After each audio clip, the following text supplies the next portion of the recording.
kelas AKSW 3119 dengan nomor NPM 19308099 akan mempresentasikan artikel yang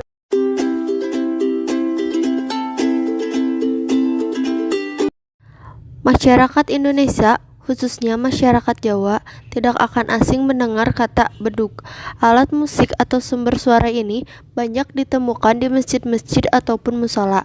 Sumber musik tersebut selain sering dibunyikan, juga dapat ditabuh sebelum azan. Seiring merebaknya arus Islam fundamentalisme di Indonesia, keberadaan sumber musik ini sebagai penanda masuknya waktu sholat mendapat juga gugatan. Kalangan ini cenderung melihat beduk di masjid dan mushola sebagai bid'ah. Ada juga memandang alat musik ini sebagai media syiar orang-orang kafir.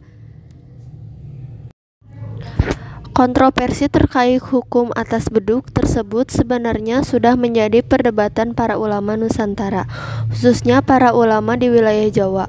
Hal ini dapat diketahui dari ungkapan Hadratus Syekh Hasyim Asy'ari dalam mukadimah kitabnya yang berjudul Al-Jasus fi Bayani Hukmi Al-Naqus.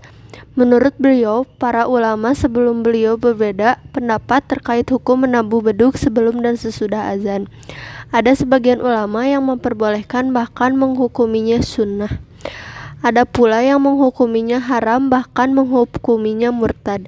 Agak mengejutkan, dalam polemik istimbat hukum ini, Hadratus Syekh lebih memilih pendapat bahwa hal tersebut adalah haram meskipun sebelumnya beliau mengakui bahwa beliau mendukung pendapat yang memperbolehkannya dengan maksud selain haram. Maka larangan Nabi dalam hal ini mengarah pada hukum haram.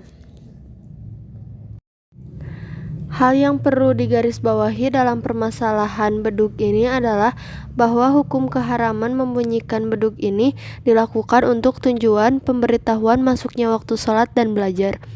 Pada bagian penutup kitab ini, Hadratus Syekh juga membahas hukum menabuh beduk sebagai tanda masuknya waktu sholat yang dilakukan oleh muslim wilayah Jawa. Dimulai dengan mendefinisikan beduk sebagai kayu besar panjang yang dilubangi tengahnya, kemudian di kedua sisinya dipasang kulit hewan semisal kerbau yang dipasak. Kemudian dibunyikan dengan dipukul menggunakan kayu sehingga mengeluarkan suara dengungan. Lalu ada fungsi beduk. 1. Fungsi beduk secara sosial. Beduk berfungsi sebagai alat komunikasi atau pertanda kegiatan masyarakat, mulai dari ibadah, petanda bahaya, hingga petanda berkumpulnya sebuah komunitas. Dan yang kedua adalah fungsi beduk menurut estetika.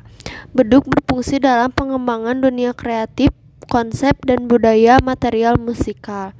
Lalu fungsi yang ketiga menurut fungsi komunikasi.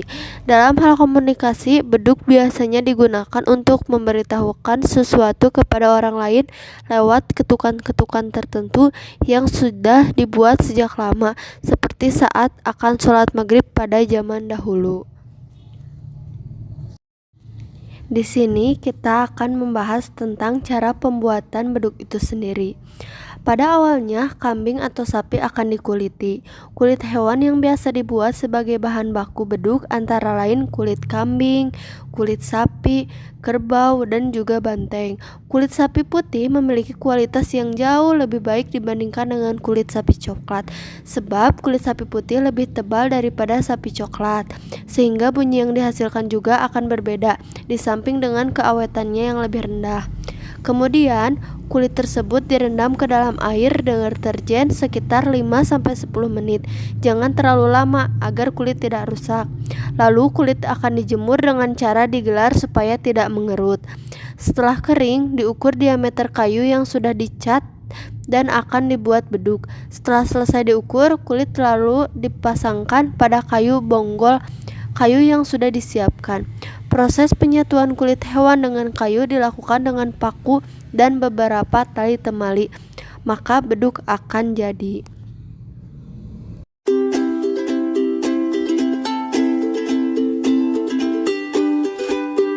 Sekian video presentasi yang bisa saya sampaikan. Mohon maaf bila ada kesalahan materi dan juga perkataan pada video ini. Kritik dan saran sangat saya harapkan. Terima kasih. Wassalamualaikum warahmatullahi wabarakatuh.